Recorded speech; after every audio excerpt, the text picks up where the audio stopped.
Hello, good morning dear students. Welcome to our channel Gayatri school Sanchore.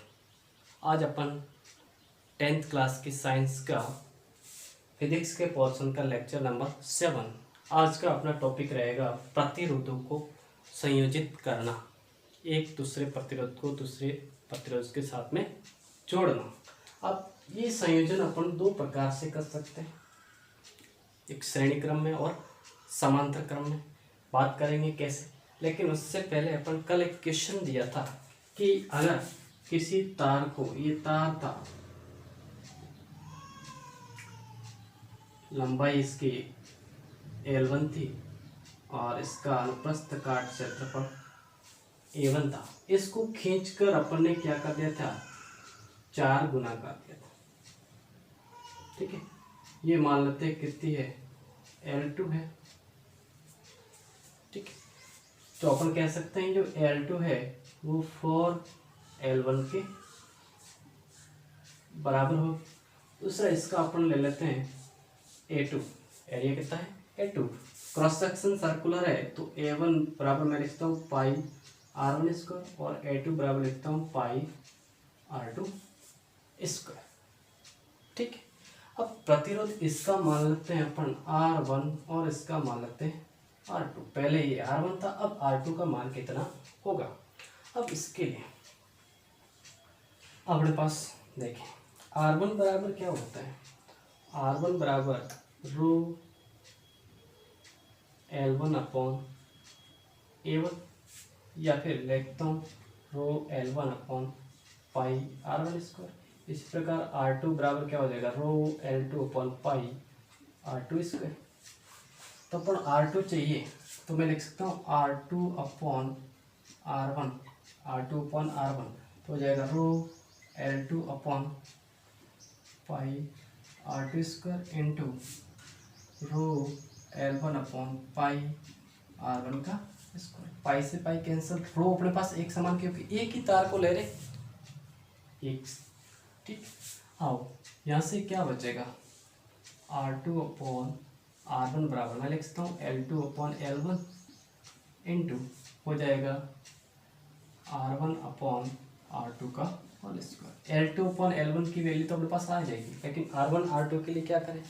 आपको पता है तार को अपन चाहे खींचे चाहे टुकड़े करें कुछ भी करें, इसके आयतन में कोई परिवर्तन नहीं आता है। ये आयतन कैसा है, ये अपने पास बेलन की तरह है और बेलन का आयतन क्या होता है, पाई R स्क्वायर H। H यहाँ पे लेंथ के टर्म में लेंगे अपन। अपने पास देखें कि V1 बराबर क्या होगा V2, तो अपन लिख सकते हैं पाई R1 स्क्वायर इंटू L1 बराबर पाई R2 स्क्वायर इंटू L2। पाई से पाई कैंसल आउट, तो R1 square upon R2 square बराबर हो जाएगा L2 अपॉन L1। तो R1 स्क्वायर और L2 अपॉन L1 की वैल्यू कितनी तरीके, L2 अपॉन L1 4, इतना ही 4। तो यहाँ से इसका मान अपन यहाँ रखते हैं, तो R2 अपॉन R1 बराबर ये L2 अपॉन L1 और इसका भी 4, तो R2 बराबर कितना हो जाएगा 16। ठीक, ये खींचने वाली कंडीशन हमेशा स्क्वायर कर दो, 3 गुना तो यहाँ पे 9 ही आएगा, 4 गुना है तो 16 है, 5 गुना है तो 25 R1 ही आएगा। ठीक, अपना आप मेन टॉपिक स्टार्ट, प्रतिरोधों का श्रेणी क्रम संयोजन। ऐसे क्वेश्चन कर लें। अब सपोज करें अपने पास 3 प्रतिरोध लिए, प्रतिरोधों का ये प्रतीक चिन्ह 1 2 3। ठीक है, इस तीनों प्रतिरोधों को श्रेणी क्रम में क्या, पहला सिरा दूसरे प्रतिरोध के पहले सिरे से, दूसरे प्रतिरोध का दूसरा सिरा तीसरे प्रतिरोध के पहले सिरे, इस प्रकार से जुड़े हुए हैं।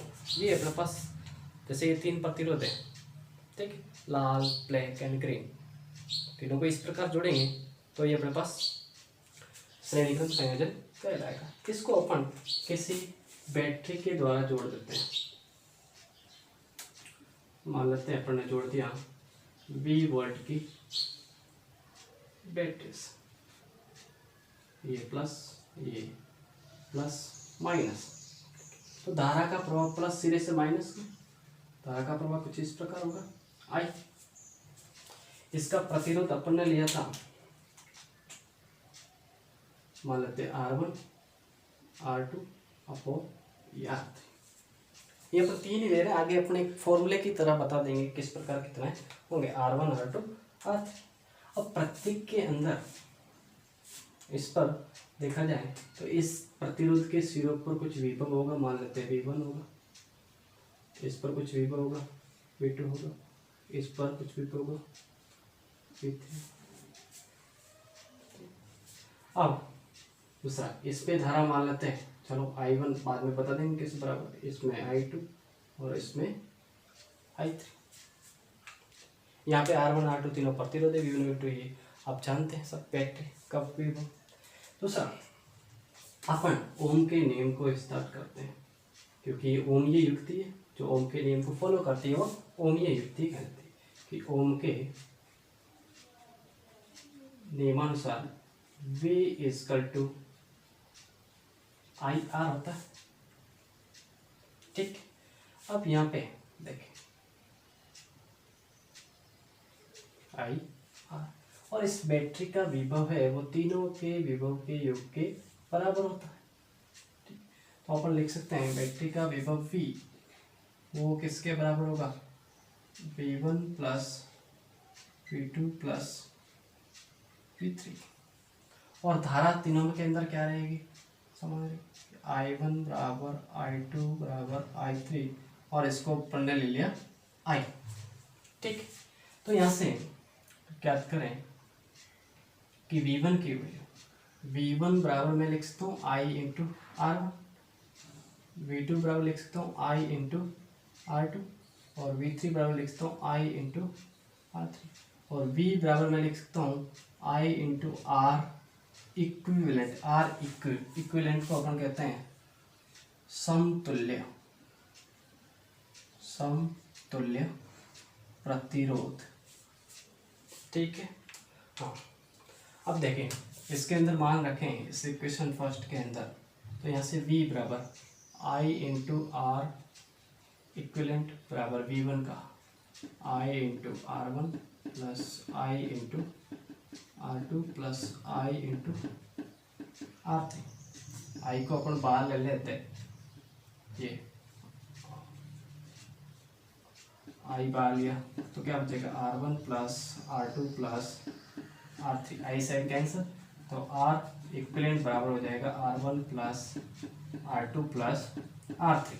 ये अपने पास क्या रहेगा, तुल्य प्रतिरोध, अर्थात श्रेणी क्रम संयोजन के अंदर तुल्य प्रतिरोध होता है वो श्रेणी क्रम में जुड़े हुए प्रत्येक प्रतिरोध के योग के बराबर होता है, अर्थात तुल्य प्रतिरोध होगा वो बढ़ जाएगा। अगर इसको अपन फॉर्मूले के रूप में देखें, इसको उतार देना, आप पॉज करके उतार सकते हैं। ठीक, कि यदि R1 R2 R3 इस प्रकार n प्रतिरोध श्रेणी क्रम में हो तो उस कंडीशन में R इक्विवेलेंट बराबर हो जाएगा R1 + R2 + R3 + R4 + Rn। ये सूत्र काम में लेंगे, जितने भी जुड़े हुए सबको अपन क्या कर देंगे, योग कर देंगे। ठीक है, अब ऐसे भी आ सकता है कि यदि n समान प्रतिरोध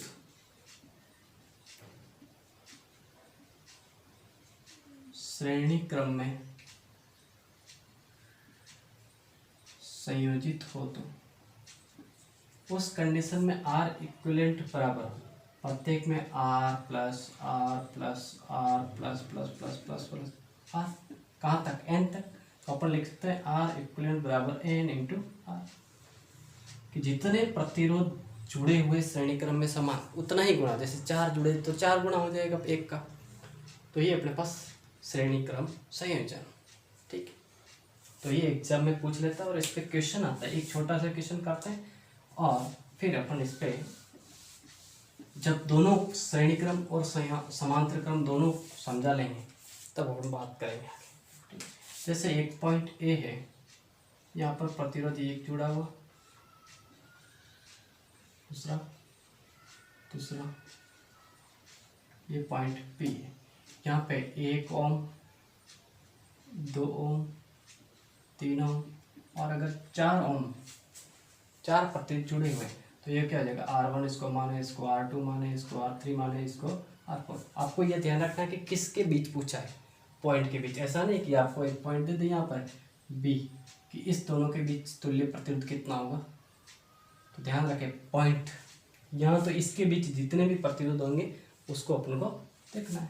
तो यहाँ से R इक्विवेलेंट समतुल्य प्रतिरोध होगा वो सबका योग, क्योंकि श्रेणी क्रम में R2 plus R3 plus R4, तो R इक्विवेलेंट बराबर 1 plus 2 plus 3 plus 4, then R equivalent बराबर 4 3 7 8 9 10।